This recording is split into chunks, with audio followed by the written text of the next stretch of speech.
bring in Florida Congressman and former U.S. Army sniper, Corey Mills. What kind of shot was this, Corey, from 130 yards? Look, at the end of the day, this is a shot that your basic training boot camp soldier is requested to make within their 9-week period. This is one of the easiest shots, and they train all the way out till 300 or 500. And when I was doing the counter sniper, it wasn't with the United States Army. It was actually when I was with the State Department and was doing this exact thing, which is trying to look at going out with an advanced team, establishing what the perimeter is. And then as a sniper, when you would set up, you'd put together your range sketch or your range fan cards. And that would tell you where your 100, your 200, your 300, and you'd identify the areas of threat that you would be able to mitigate. And if there's multiple targets, you understand that your elevation and windage knob wouldn't have to be messed with, especially at 160 yards. You could literally just look, quickly glance, and know from the reference point, whether it be a building, whether it be a lone tree, whether it be a parking lot, maybe it's a road. Bottom line is that this is massive negligence to the point of me speculating on what was intentional and what wasn't. Wow. When you're doing a site survey and you're seeing this rooftop, Notice he said this was so bad that it has me questioning what was intentional and what actually wasn't. I'll have more to comment on that a little bit later, but let's continue. That far away. Why did it look like the counter sniper team was a little surprised? You know, I can only speculate, and we'll have to wait until the investigation comes out, that they thought local law enforcement was potentially climbing up onto the roof when they saw a dark object on a light roof. But here's the issue. Wait, you're saying maybe they misconstrued Crooks for a friendly, for local law enforcement? It's very possible. I don't want to speculate until the investigation is over, but the bottom line is that if you saw someone climbing onto a roof that you hadn't authorized any clearance on, it's got a clear line of sight. It's exactly adjacent to the shooting where the president was sitting, and you're talking about a pop shot, and you've got people yelling, and there should have been comms. The minute that local law enforcement, who apparently had a rifle pointed on, there should have been an emergency frequent comms channel that they could have said, we have a shooter on the roof, shooter on the roof. Secret Service should have rushed the stage. When he said the moment the local law enforcement had a rifle pointed on him. So there's been more of this story that has been unfolding. And apparently when the, I forgot the gentleman's name that was the actual shooter himself, but apparently while he was up there, a cop ended up climbing the ladder and went up there too. Okay. And as the cop was going up, they say that the guy, the shooter, actually turned and pointed the weapon at the police officer. And with that, the police officer retreated and went back down the ladder. And that's what Representative Corey Mills is saying here. As soon as that happened, there should have been some comms that said, hey, we got somebody on the roof right now. And yeah, I just wanted to let you guys know a little bit of the backstory, because that's something that I recently found out, that there was actually an officer that climbed up there. Right? I don't know how far he went up. Maybe he just poked his head over the top. Maybe he went all the way up. But he made contact with the gentleman and had the rifle pointed at him. Okay? I'm assuming it was a situation where he kind of like poked his head up over the top and, you know, kind of yelled out to the guy or something. And the guy turned around and pointed the gun and he ducked back down right in the moment. Not an ideal vantage point to be trying to, you know, fire from while you're standing on a possible ladder. Who knows, right? But I just wanted to let you guys know the backstory of that. But let's continue. And immediately took the president and took him off, and then responded to the counter sniper. The shooter on the roof. Secret Service should have rushed the stage and immediately took the president and took him off, and then responded to the counter sniper. The shot should not have gone off. That is the failure in itself. You're supposed to be able to try and, you know, the best security is when you go in and you're actually able to prevent an incident, not react to an incident. Even if you would have left a law enforcement officer's patrol car in that parking lot with the lights on, that could have been a deterrent. But when you have nothing that is actually showing force protection, you're encouraging this. Look, I'm not sure about who the individuals are on the individual detail Secret Service, but I can tell you under this Biden administration, the one thing I've seen is massive DEI hires. And I can tell you, when you primarily go after DEI, you end up with DIE. So when you have these counter snipers waiting until 8 rounds are fired, what accounts for that? To be honest with after you, the first shot, you get a return fire immediately? the minute that a shot rang out, they should have already been on scope. Your spotter should have already have called the distance if you hadn't looked at your range card, and you should have immediately engaged. Okay. There should have been no reason to have waited a single second. Now, I talked to Eric Trump after the incident. Eric and I are both gun enthusiasts. We both shoot long distance. That right there is a pop shot. But he did say, I've gone out with the CS teams, and they are one of the best. He knows the service detail that's with them. They are loyal individuals who actually do care about the president. I can say that was relayed to me. But the bottom line is this is a massive security breach. This is a huge failure. At negligence is at best. But we have to figure out why something within 200 yards. Think about this, Jesse, 200 yards. That means that an average rifle that holds 1 minute of angle would hold a 2-inch grouping if you just shot it straight off the deck, meaning on a platform. So now you're talking about 160, which is 1.6 inches is what its grouping capabilities are. The average head is what? 6 by 8, shoulder to shoulder is 20 inches, head to waist is 40 inches, and President Trump's a very large man. This is a shot that within 5 minutes I could teach you to make 9 out of 10 times. So this is divine intervention. This is the God having his protective hand and wearing Ephesians 6, the armor of God. Layman's terms, and I'll let him continue. I'm going to rewind that back. I don't want to skip over what he's saying there. But layman's terms, Trump shouldn't be here today. For anyone who is trained in any capacity, you'll be able to group those shots from that distance within an inch and a half of each other. Those shots should be landing within an inch and a half of each other. Yeah. Crazy. That close to it being over. That close. 40 inches, and President Trump's a very large man. This is a shot that within 5 minutes I could teach you to make 9 out of 10 times. So this is divine intervention. This is the God having his protective hand and wearing Ephesians 6, the armor of God, over the president, because this is right here, a millisecond or a millimeter and change, and this isn't an attempted assassination. This is an assassination of a president. Yeah. The devil was in Butler, Pennsylvania, but so was God. Well, and I can say one more thing, if I may, which is that let us also remember that King Henry II went in and said, can no one rid me of this turbulent priest? And his knights went out and killed the Archbishop of Canterbury because they thought that was a direct order. What do you say when President Biden says it's time to put a target on Trump? That, in my opinion, is the insightful rhetoric. That's the stuff that they would have went after for the J6 stuff. So why don't we have our own J13 investigation? Yeah, there needs to be a full investigation on this. Absolutely. And it needs. Yeah, I think his exact words were, it's time to put the bullseye on Trump, said Joe Biden. I think those were his almost exact words.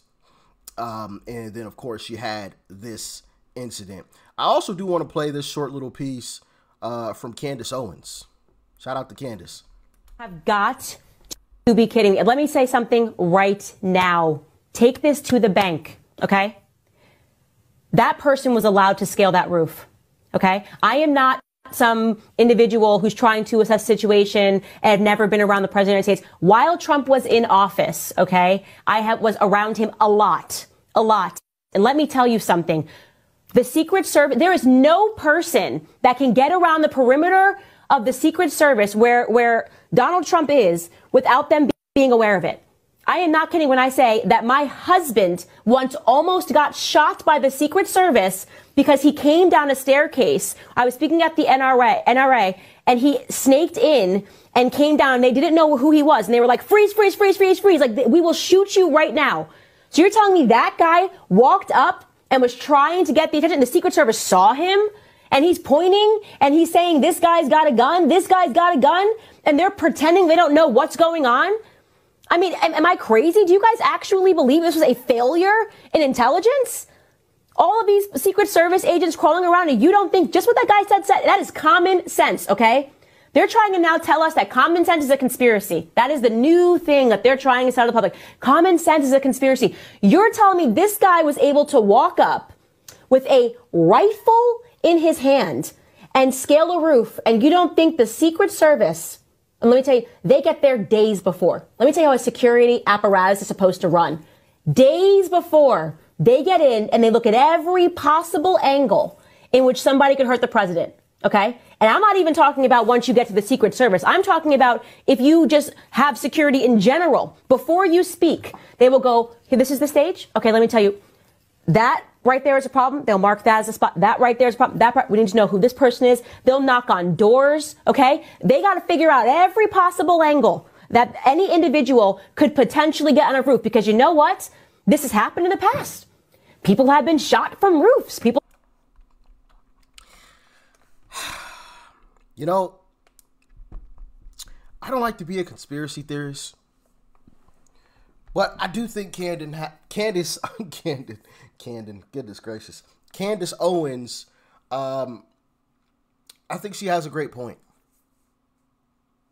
I do. I really do. Obviously, there's been some conflicting things. As you heard Representative Corey Mills say that he spoke to Eric Trump, and he stated that a lot of the Secret Service agents actually truly love and care about Uncle Trump. I think Dan Bongino actually commented on the situation as well, and I think he said he knows some of Trump's detail personally. Some of the Secret Service agents that work Trump's detail personally, and he said that there are good people. So obviously that's a little bit conflicting. But at the same time, when you know the temperature of the country, you allow a guy to sit on a roof and get off, I don't think it was like 8 shots like Jesse said, but I don't know, 4 or 5 before he's finally taken out. When there are people standing on the ground looking up at you and pointing where the guy is. A police officer went up there already. He saw it with his own eyes, and he almost got one put between his eyes. So a police officer climbed up there, saw what was going on. You got people on the ground pointing at what's going on, and nobody decided, hey, maybe we should take this guy out. There were no immediate comms like Corey Mills said, like, hey, code red, we got a guy on this roof. Get the president off the stage immediately. Or former president, soon to be president again, right? Get him off the stage immediately. Nobody? Nothing? Nothing. I will say this, though.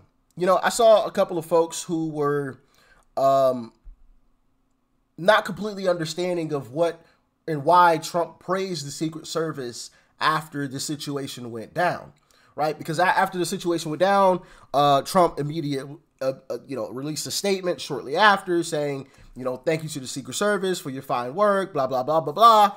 And, some people were like, well, this is the Secret Service's fault.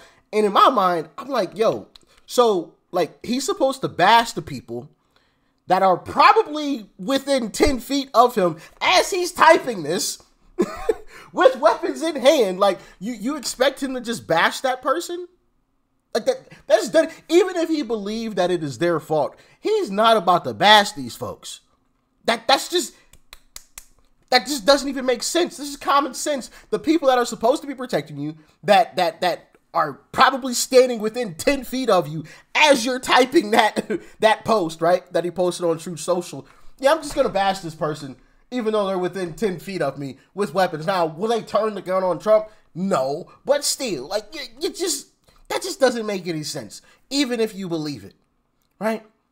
Even if you believe that it is their fault, this doesn't make any sense to just bash the people that are walking around with you on a daily basis. I don't know. That one just didn't make sense to me. Now, do I think it's fair to have some questions? Absolutely. Like I just stated, I think Candace Owens and Corey Mills have a great point. Why was this allowed? Was it because of DEI? Who knows? But man, did we come close to losing it all. All this momentum going down the drain. That close. That close. And I'll leave you with this. I don't think we should get relaxed right now. I told you guys it was going to get a lot worse. I didn't know how. I didn't know when. But now we're knee deep into the thick of it. And I don't think this is the tip of the iceberg yet. Okay? I think this is just the tip of the iceberg. Excuse me. Talking like Joe Biden here. There's a lot more that I think is yet to come. I think they're going to attempt it again. Unfortunately. I do think there will be another attempt. I don't have any evidence to back it up. This is just me speculating. 2 + 2 is adding up to 4. You took a shot at the king and you missed. Okay? Now you've made him a martyr. You've almost guaranteed that he's going to walk back into the White House. So what do you have left? Well, try it again. Best not miss this time. That's just logically speaking, that's all they have left. Now, do I hope it happens? Absolutely not. Of course not. No. I want to make that clear. I'm saying for the deep state, for the elites, for the people that are worried about their dirty deeds being uncovered once Trump walks back into office, I think they're the only way out now is to do it again.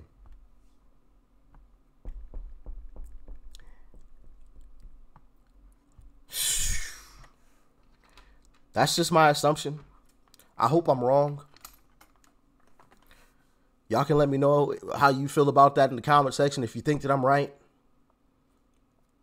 But unfortunately, I feel like I'm right.